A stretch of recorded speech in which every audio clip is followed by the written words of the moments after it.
Maintenant, la quatrième étape,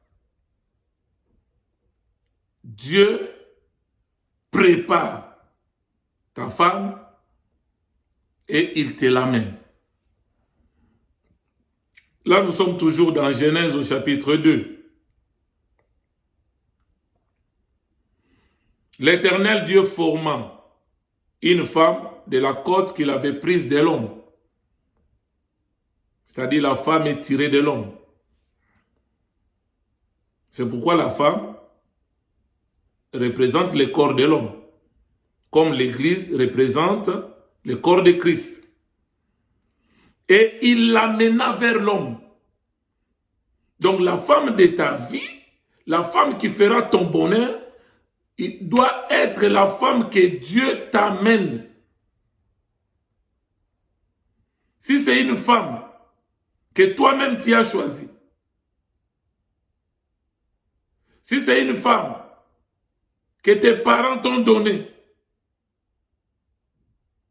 si c'est une femme que tes amis t'ont donnée, tes frères, tes sœurs t'ont donné, ton pasteur t'a donné, c'est pas rassurant. Il faut que ça soit une femme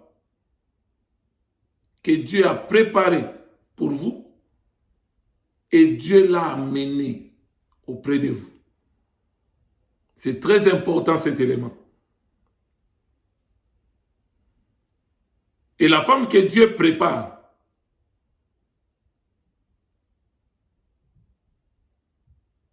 c'est celle qui fera ton bonheur. Le verset 23, Genèse 2. Et l'homme dit, quand on a amené la femme, voici cette fois-ci, celle qui est l'os de mes os, chair de ma chair. L'homme n'a pas dit, voici cette fois-ci, chair de ma chair, l'os de mes os. Il a commencé d'abord par l'os. Parce que l'os, c'est un élément qui se trouve dans le corps, caché, couvert de la chair. En d'autres termes, il voulait dire quoi? Adam a apprécié d'abord la beauté intérieure de Ève. Et la beauté extérieure vient après. C'est pourquoi nous disons que la femme, par le fait que Dieu avait pris une des côtes, quand on prend la côte, nous voyons les os. C'est comme les squelettes. Un corps où on enlève les squelettes, la chair reste sans forme. C'est les squelettes qui donnent la forme à la chair pour voir l'homme debout ou une femme debout. Donc ça veut dire, quand une femme que Dieu a préparée pour vous, l'homme, et que Dieu l'amène, cette femme-là vous donnera la forme.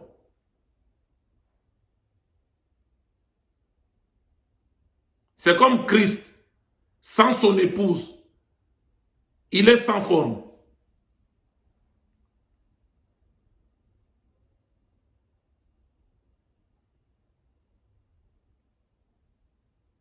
Maintenant, la femme, représentée comme l'os, ça veut dire la femme, dans le mariage, sur le plan spirituel, la femme est cachée dans l'homme. C'est-à-dire, l'homme a la mission de protéger sa femme, de sécuriser sa femme, de défendre sa femme. Donc, si quelqu'un veut toucher à ta femme, il faut d'abord qu'il déchire la chair. En d'autres termes, il doit d'abord en finir avec toi l'homme avant de toucher sa femme.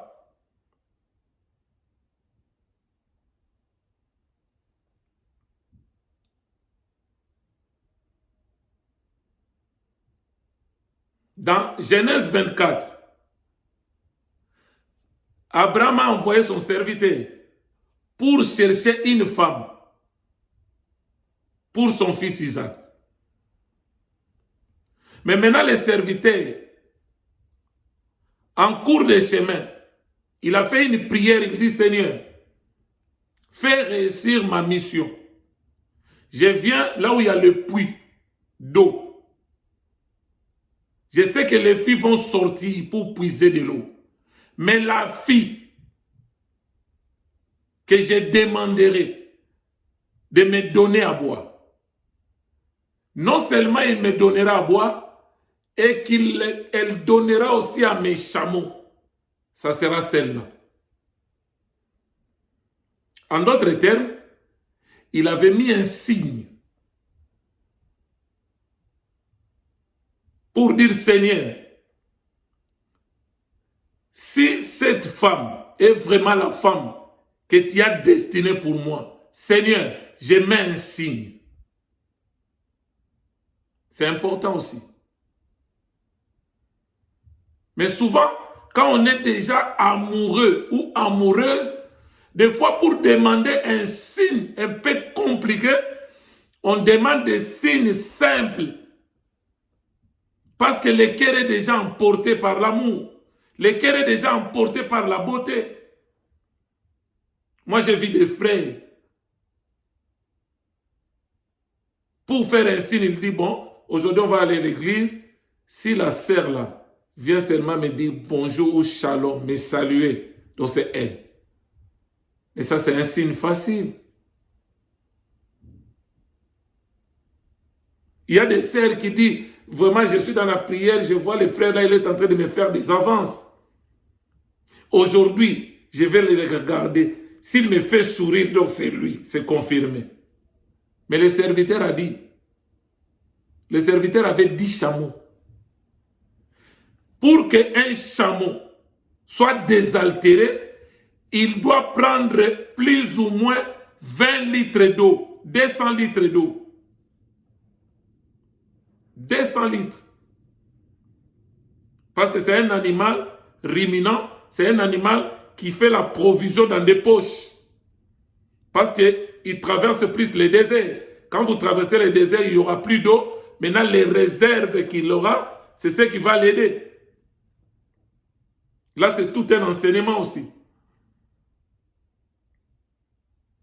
Il dit non seulement la femme me donnera de l'eau, mais elle servira aussi mes chameaux. Maintenant, pendant que les filles venaient, il y avait plusieurs filles. Il a vu Rebecca. Quand Rebecca a puisé de l'eau, au moment où elle partait, le serviteur l'a suivi, il dit, jeune fille, donne-moi à boire. Quand il a bu, après il dit, donne aussi à mes chameaux. Avec les jeunes filles d'aujourd'hui. Déjà, quand il demande de l'eau, il peut déjà vous envoyer balader. Là, je parle d'une certaine fille. Il y a d'autres, il peut vous servir. Et ça s'arrête là. Et quand vous demandez pour vos chameaux, il va dire, mais monsieur, vous demandez la main, on vous donne la main, maintenant vous voulez les bras? Mais or, les signes du serviteur le plus ancien, c'était non seulement qu'elle me donnera à moi de l'eau, qu'elle donnera aussi aux chameaux. Mais il n'avait pas un chameau, mais 10. Rebecca a commencé à faire le tour pour faire boire les chameaux. Maintenant, Rebecca, en tant qu'épouse, en tant qu'église, c'est une préfiguration de l'église. Elle faisait toutes ces choses-là sans intérêt. Parce que le serviteur ne lui avait pas promis le mariage. Il a dit, donne-moi de l'eau, donne aussi à mes chameaux. Mais le serviteur savait que celui qui accomplira cette demande, c'est celle-là qui sera prise en mariage. C'est comme nous aujourd'hui, nous disons que nous sommes l'église du Seigneur. Servons le Seigneur sans intérêt. Mais aujourd'hui, quand vous regardez des serviteurs, ils sont tous, la plupart sont rongés par la cupidité, l'amour de l'argent.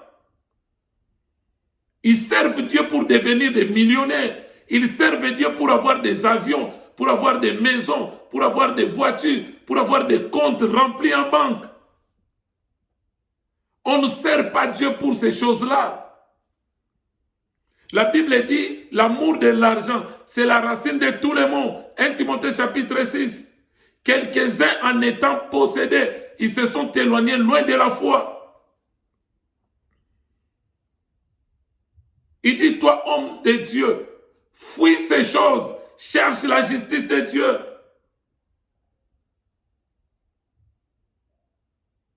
On ne sert pas Dieu pour devenir riche. Rebecca servait les serviteurs les plus anciens sans intérêt. Les serviteurs ne lui avaient pas dit que je cherche une femme pour le mariage. Comme ça, si il avait dit ça, il serait motivé peut-être par la promesse du mariage. Oh, ce n'est pas le cas. Aujourd'hui, le mariage est basé sur les intérêts. Il a quoi au juste? Il veut m'épouser, il a quoi au juste? Mais maintenant, quand il cherche celui qui a quelque chose là, ne pleure pas. Tu as fait le choix.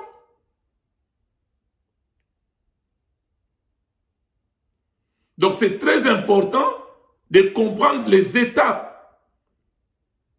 La première étape, nous avons dit quoi? Il faut te marier au temps de Dieu. Deuxième élément, deuxième étape. Il faut que Dieu te tue à ce qui concerne le choix de l'époux. Et troisième, il faut comprendre que la femme de ta vie vient de toi. Parce qu'elle était cachée en toi.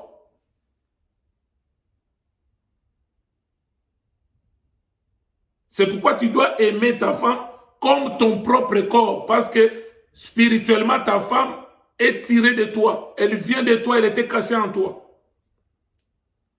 Quatrième étape, maintenant, c'est Dieu qui prépare ta femme et il l'amène vers toi.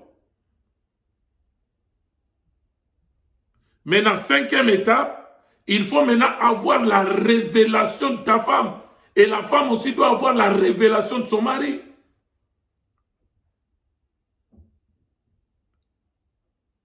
Il y a des bien-aimés qui ont allé voir des filles, des sœurs. Il dit, Dieu m'a dit que tu es la femme de ma vie. Dieu m'a révélé que c'est toi qui es la femme de ma vie. Mais il faut aussi que la sœur réponde aux frères. Les mêmes dieux-là, nous les servons tous. Il t'a dit qu'il me dise aussi, qu'il me révèle aussi que l'homme de ta vie, c'est ce monsieur, c'est le frère qui vient là. Et beaucoup de sœurs se sont fait avoir à cause de ça. Un frère qui se pointe, il dit, Dieu m'a révélé que tu es la femme de ma vie. Comme le frère est beau, le frère est présentable, le frère a des moyens, la sœur ne se pose même pas mille et une questions. Il n'a même pas le temps d'aller consulter le Saint-Esprit, d'aller consulter son Dieu, si le monsieur vraiment est vraiment l'homme de sa vie. Non, il se jette directement parce que lui, il voit l'aspect extérieur, il se fie aux 5 sens du corps.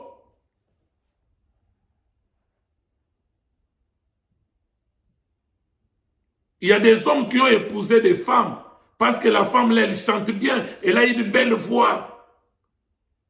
Quand elle chante, je sens. Quand elle chante tout ça. Mais quand tu le mets dans la maison, elle ne va pas chanter. Chanter, c'est autre chose. C'est un ministère. Mais le mariage, c'est autre chose.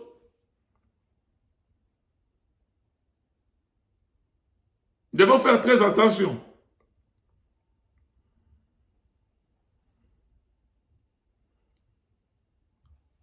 Quand on a ramené Ève auprès d'Adam, Adam a dit, voici cette fois-ci. Cette fois-là, c'était les animaux qui venaient. J'ai cherché parmi les animaux, il n'y avait pas un animal qui était singleton. Tous venaient en couple. Mais cette fois-ci, je vois un être qui est semblable à moi, qui est toute seule. L'os de mes os, chair de ma chair. Voilà la révélation. On l'appellera femme parce qu'elle a été prise de moi. Maintenant la question, qui a appris à Adam que Ève a été tirée de lui? C'est la révélation. Il était dans le profond sommeil. Pendant que Dieu retirait une de ses côtes pour former la femme. Il était dans le profond sommeil. Mais il avait la révélation. Il avait la révélation de son épouse. Maintenant, si nous retournons dans Genèse 24, dans l'histoire d'Isaac, vous allez voir aussi, Rebecca avait aussi la révélation d'Isaac, Isaac aussi avait la révélation de Rebecca, bien qu'ils ne se sont pas vus avant. La Bible dit, je commence au verset 61 jusqu'au verset 65. Rebecca se leva avec ses servantes. Elles montèrent sur les chameaux, c'est-à-dire les mêmes chameaux que Rebecca avait nourris. C'est les mêmes chameaux qui doivent les conduire à sa destinée. Ça, c'est aussi un autre enseignement. Un jour, nous en parlerons. Et suivirent l'homme. Et le serviteur amena Rebecca et partit. Cependant, Isaac, revenu du puits de Lacaille-Roïs, et il habitait dans le pays du Midi. Un soir, le temps du soir, le temps de l'épouse, Isaac est sorti le soir pour méditer. Isaac était sorti pour méditer dans les champs. Or, les champs ici, c'est les airs. Ce n'est pas encore le paradis. C'est comme la Bible nous dit dans 1 Thessaloniciens, chapitre 4, le verset 16 à 17. À un signal donné, à la voix d'un archange, au son de la trompette, il descendra du ciel. Les morts en Christ ressusciteront. Ensuite, nous les vivants, nous irons à la rencontre de l'époux dans les airs. Dans les airs, là, c'est ça les champs. C'est là où quand vous prenez dans les livres de Ruth, l'histoire de Boaz, il sortait dans les champs. Le soir, il venait dormir dans les champs. Et c'est là où Ruth entrait clandestinement. Là, c'est aussi un autre enseignement. Il leva les yeux et regarda, voici des chameaux arrivés. Donc Isaac avait déjà compris que là, c'est mon épouse qui arrive. Or, Isaac, lui qui était dans la maison de sa mère, dans la tente de Sarah, sa mère, il était inconsolable. Il fallait que Isaac quitte la tente de Sarah. C'est ça l'image du ciel, c'est ça l'image du paradis, pour descendre, venir dans les champs, dans les airs, pour rencontrer son épouse, Rebecca. Maintenant, je me pose une question. Pendant que les serviteurs les plus anciens venaient avec Rebecca, qu'est-ce qu'ils parlaient avec Rebecca? Quel est l'enseignement que Rebecca recevait? Rebecca ne recevait pas l'enseignement des démons, il ne recevait pas l'enseignement de Satan, il ne recevait pas l'enseignement des sorciers, des occultistes. Mais les serviteurs les plus anciens, il parlait d'Isaac, ce qu'il a appris auprès d'Abraham. Jean, l'évangile de Jean, au chapitre 14, au chapitre 16, la Bible dit, quand le Saint-Esprit viendra, il ne parlera pas de lui-même, mais il parlera de moi, ce qu'il a appris auprès du Père. Ça veut dire, les serviteurs les plus anciens jouent le rôle du Saint-Esprit. Rebecca est l'épouse, Isaac c'est l'époux, c'est lui le fils, c'est lui la préfiguration de Jésus-Christ. Abraham c'est le type du Père. Maintenant, quel est l'enseignement que le Saint-Esprit donne? Jésus a dit, quand il viendra, il me glorifiera. Il prendra tout ce qui est à moi et il vous l'annoncera. Là, je m'adresse aux serviteurs qui passent leur temps à parler des démons, à parler de Satan, à donner de l'importance à ces choses-là. Nous savons que Satan existe, les démons existent, les sorciers existent, les occultistes existent, les marabouts existent, les satanistes existent, les occultistes ils existent. Mais annoncer à l'épouse la bonne nouvelle du royaume, tout ce qui concerne Christ. Au moment où les serviteurs parlaient avec Rebecca de son époux, c'était pour permettre à Rebecca d'avoir déjà la configuration de son époux, d'avoir la révélation de son époux, à qui il ressemble. Nous ne l'avons pas encore vu, mais nous le verrons. Mais par l'enseignement du Saint-Esprit, nous sommes en train déjà de nous faire une idée de qui est Jésus, à quoi il ressemble. C'était ça l'enseignement que les serviteurs les plus anciens donnaient à Rebecca pendant qu'ils marchaient ensemble. Au moment où Isaac est descendu, maintenant l'épouse vient, Rebecca, la Bible dit, Rebecca leva aussi les yeux, vit Isaac. Rebecca n'a pas vu un autre homme. Il a vu quelqu'un qui ressemble au discours du serviteur le plus ancien, Isaac. Il a compris que c'est lui le monsieur. J'ai la révélation de la personne. Il ressemble à la description du serviteur le plus ancien. Et descendit de son chameau. Elle dit au serviteur, là c'est pour avoir la confirmation finale.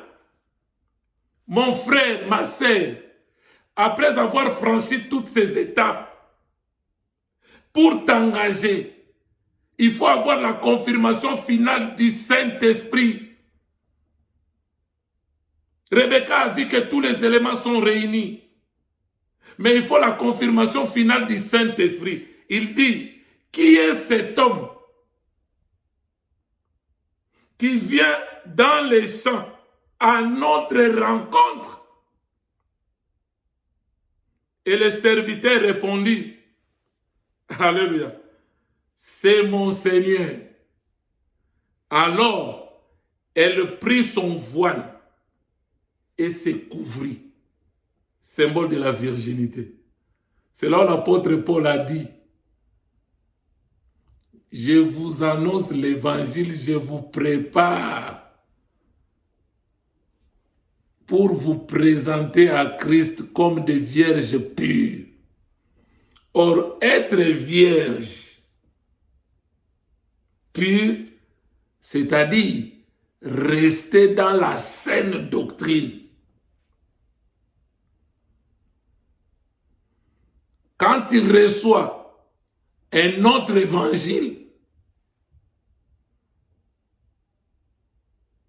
donc quelque part, tu n'es plus vierge. Celui qui est vierge, c'est celui qui se conserve dans la doctrine de Christ. Il dit, je vous ai fiancés à Christ comme des vierges pures. Or, de quelle manière l'apôtre Paul nous a fiancés à Christ? C'est par l'enseignement. Il n'y a pas des enseignements des apôtres. Il y a un enseignement des apôtres. La Bible dit quoi?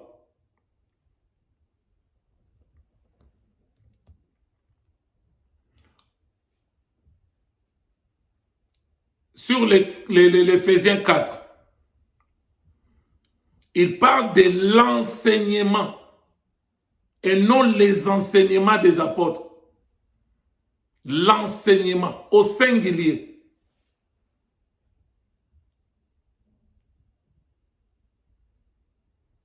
Maintenant, on continue.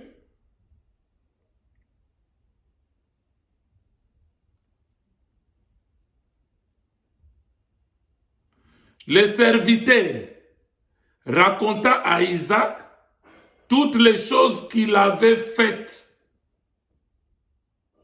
Là, c'est la fin de sa mission. Le Saint-Esprit n'ira pas rendre de compte à Abraham le Père. Il rendra des comptes à Christ, au Fils, pour dire j'ai accompli.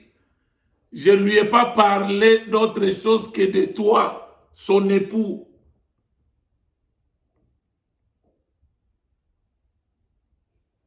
Et la Bible dit, Isaac conduisit Rebecca. Donc, quand maintenant l'homme et la femme sont unis, le Saint-Esprit a fait son boulot. Quand nous allons nous unir avec Christ dans les airs, finir la mission du Saint-Esprit. La Bible dit, il conduisit Rebecca dans la tente de Sarah, sa mère. Maintenant, la tente de Sarah, c'est ça l'image du ciel. C'est ça l'image du paradis.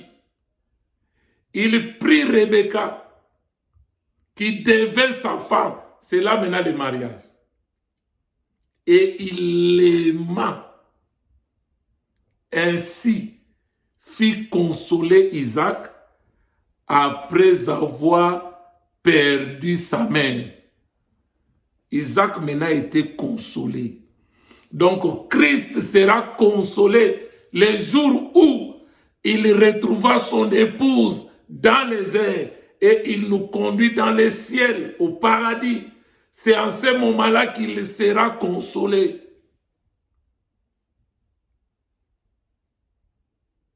C'est là où le mariage commence.